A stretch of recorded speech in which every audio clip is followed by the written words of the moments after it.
British intelligence has a wide diversity of tools for cyber spying and data manipulation. That's what's been revealed in a document recently leaked by whistleblower Edward Snowden. Glenn, I guess now we know why you're in Hong Kong. You've said other reports about the details of interactions you had with Snowden. Clearly, the system did not work as it should have. He betrayed the trust and confidence we had in him. Yeah, Snowden, I think he's a traitor. I think he's done enormous damage to the country.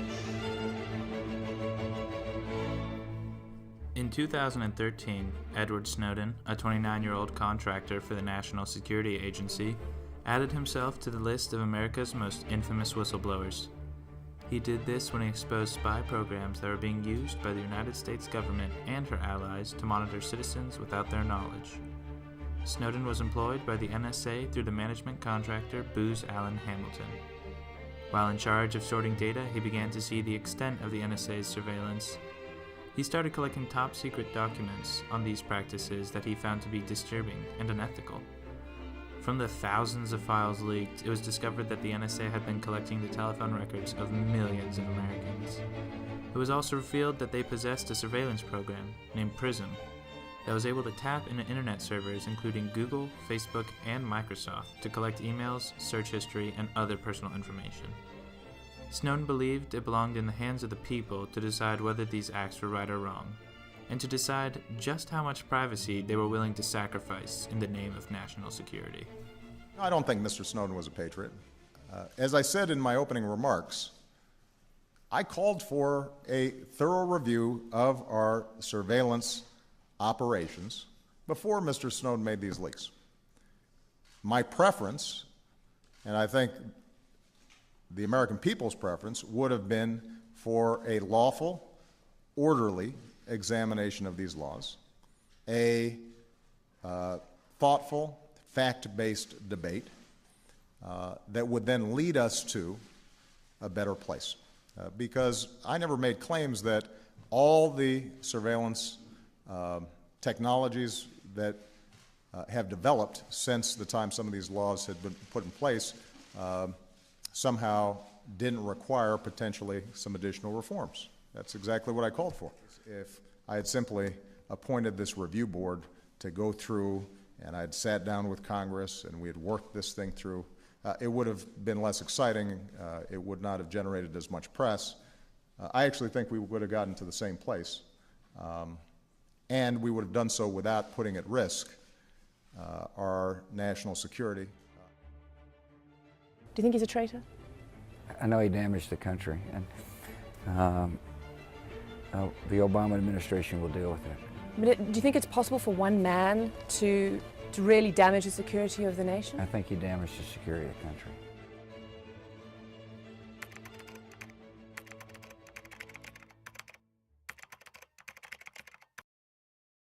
When you're in positions of privileged access, like a systems administrator for these sort of intelligence community agencies, you're exposed to a lot more information on a broader scale than the average employee. When you see everything, you see them on a more frequent basis, and you recognize that some of these things are actually abuses. I think that the public is owed an explanation of the motivations behind the people who make these disclosures that are outside of the democratic model. When you are subverting the power of government, that's a fundamentally dangerous thing to democracy.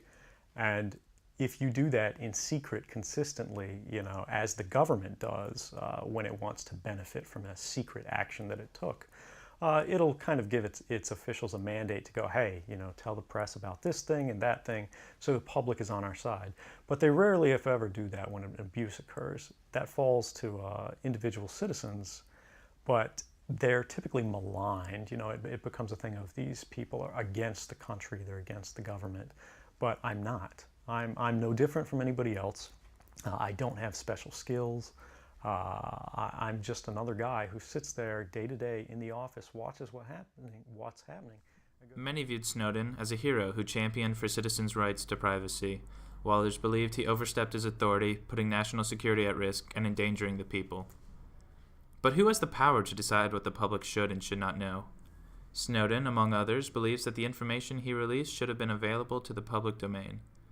But does he have the authority to make that decision? the leak erupted into a debate over these questions. Prior to the releases by Snowden, whistleblowing was no foreign matter. Hundreds of whistleblowers have come forward over the past centuries, speaking out against government fraud and deceit. The earliest whistleblowers could be traced back to the 7th century, where they were often rewarded for speaking out against corruption. Today, however, whistleblowers are met with much harsher reprimand and strict punishment enforced by the governments which they're under. One of the most prominent whistleblowers of recent decades was Daniel Ellsberg. While he was employed by Rand Corporations and the Department of Defense, he released the top-secret Pentagon Papers. This was an analysis of the United States' involvement in the Vietnam War, and it suggested the government knew early on that the war would likely not be won. This disclosure opened up the eyes of the people to the blatant lies of the Johnson administration. The papers are often cited as being the tipping point of American support for the Vietnam War, leading to distrust of the government and further animosity towards the war, eventually resulting in the U.S. pulling out. It wasn't important. Anyone could have done and would have done in my position what I did, but it wasn't the right thing to do. I was one of many people, including my boss, who felt that the bombing of North Vietnam would not succeed, would kill a lot of people to no end at all for us, and should not happen. And yet, both of us kept our mouths shut to the public about that. I did express my views to my boss, John McNaughton, and he to his boss, McNamara. But then we went along. McNamara wanted the bombing to happen, and we both kept our mouths shut to the public and the Congress, which did not know the planning for this, and carried out what was necessary for us to do. So however unimportant my role, it was on the wrong side of a policy matter in a way that I knew was very, very important. And Vietnamese, to no end that could be justified. To me, that looked like unjustified homicide, which was murder. And I felt that that was something I couldn't just keep my mouth shut about, go along with, but it had to be stopped, even at risk to my own career. Following his actions, Ellsberg, like Snowden, was charged under the Espionage Act. He was the first major whistleblower of our modern era and set the fire burning under the controversy of it. More recently, former U.S. Army soldier Chelsea Manning released thousands of military documents, acting out of what she believed to be her responsibility to the public. This information related to the actions of U.S. troops in Iraq and Afghanistan. The information also contained classified and unclassified, yet highly sensitive military and diplomatic documents. These releases are debated to be some of the key factors that caused the Arab Spring in 2010. Snowden, Ellsberg, and Manning all took on the role of whistleblower for the same reason, that is to uphold their duty to the public. They deemed government's actions as wrong and felt it necessary to notify the people, yet they jeopardized the country's security in the process. Is this a black and white issue? Is there a line we can draw on which one side is right, but crossing it is wrong?